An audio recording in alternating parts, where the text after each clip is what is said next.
네, 오늘은 이유 없는 두근거림이라는 주제로 말씀을 좀 드리겠습니다. 그 외래나 이런 데 좀 오시는 분들 중에서 가슴이 이유 없이 막 두근거리고 때로는 맥이 너무 빨라서 생활하기 불편하시다는 분도 있고요. 그리고 이게 스트레스나 여러 가지 공황장애, 정신과적인 문제와 좀 병합이 되어서 이제 정신과적인 공황장애나 뭐 과호흡 증후군 이런 걸로 약을 드시는 분들 중에서도 이렇게 두근거리는 증상을 호소하시는 분들이 있습니다. 그래서 이런 것들 중에서 이제 대표적인 것이 이제 부적절한 동성 빈맥 뭐 이런 병이 있는데요. 병 자체가 좀 이름이 좀 깁니다. 하지만 뭐 병 자체가 어려운 것은 아니고요. 우리가 이제 일상적인 생활을 하거나 운동을 할 때는 원래는 박동수가 빨라지는 것이 적당합니다. 뭐 100회 이상 또는 120 번, 130번 이렇게 빨라지는 것이 적당한데 말 그대로 어떤 안정된 상태에서도 맥이 지나치게 빨라지는 것 이게 이제 보통 부적절한 동성 빈맥 이렇게 얘기를 하고요. 증상 자체는 이제 가만히 안정된 상태에서도 맥이 빠르기 때문에 가슴 두근거림, 그로 인한 가슴 답답함, 어지러움 또는 심한 경우에는 맥이 너무 빨라서 깜빡 졸도를 한다거나 실신하는 경우도 있습니다. 그런데 이런 경우에는 이제 무조건 이렇게 동성 빈맥이 부적절하게 빨리 뛴다라고 진단을 하는 것이 아니라 다른 질환을 반드시 배제를 해야 됩니다. 그 중에 하나가 이제 공황장애와 같은 어떤 정신과적인 질환을 반드시 배제를 해야 되고요. 어떤 스트레스가 있거나 불안한 상황이 닥쳤을 때 맥이 빨라지는 것은 정상적인 상황입니다. 그렇기 때문에 이런 스트레스라든지 정신과적인 질환이 있는지 반드시 감별을 해야 되고요. 추가적으로 이런 과호흡 장애나 공황 장애, 어떤 정신적인 스트레스와 더불어서 이제 신체적인 문제에 의해서 맥이 빨라지는 것이 있습니다. 이런 경우에는 어떤 기질적인 원인이 있는 것이기 때문에 반드시 여기에 대한 치료를 하셔야 되고요. 그런 것들은 여기 나와 있는 것들 한번 쭉 보시면 됩니다. 우리가 이제 맥이 빨라질 수 있는 일반적인 상황인데 식사를 잘 못했다거나 영양 상태가 좋지 않다거나 뭐 운동을 했다거나 또는 최근에 음주나 흡연을 한 경우에 맥이 좀 빨라지는 경우들이 있고요. 이런 경우에는 이런 요인들을 제거하면 대부분은 맥이 좀 안정이 됩니다. 그리고 카페인이라든지 이런 커피 이런 것들을 좀 많이 먹거나 또는 본인이 좀 예민한 경우에도 이로 인해서 맥이 빨라질 수 있고요.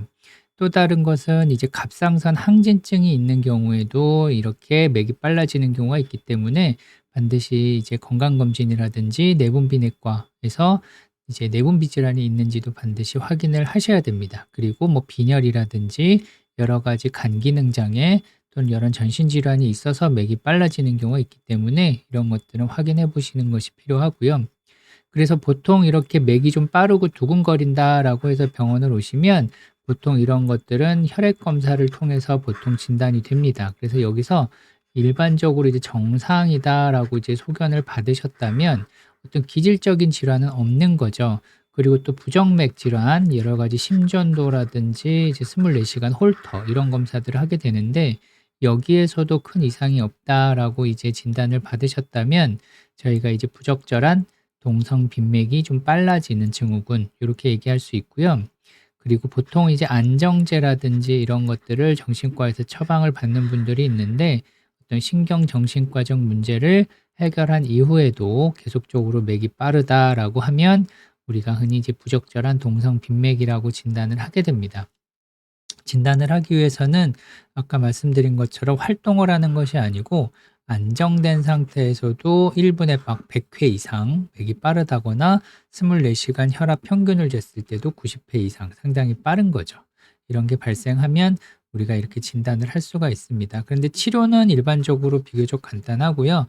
베타 차단제라고 하는 약을 드시면 대부분은 효과가 좋습니다. 그래서 우리가 흔히 알고 있는 약제는 콩코르 뭐 인데놀, 테놀민 뭐 이런 종류의 약제를 드시면 맥박이 좀 안정이 되기 때문에 이 치료 효과가 상당히 좋은 걸 볼 수 있고요. 전극도자 절제술이라는 경우를 하기는 하는데 대부분은 약제로 조절이 되기 때문에 그럼에도 불구하고 조절이 안 된다면 고려해 볼 수 있을 것 같습니다.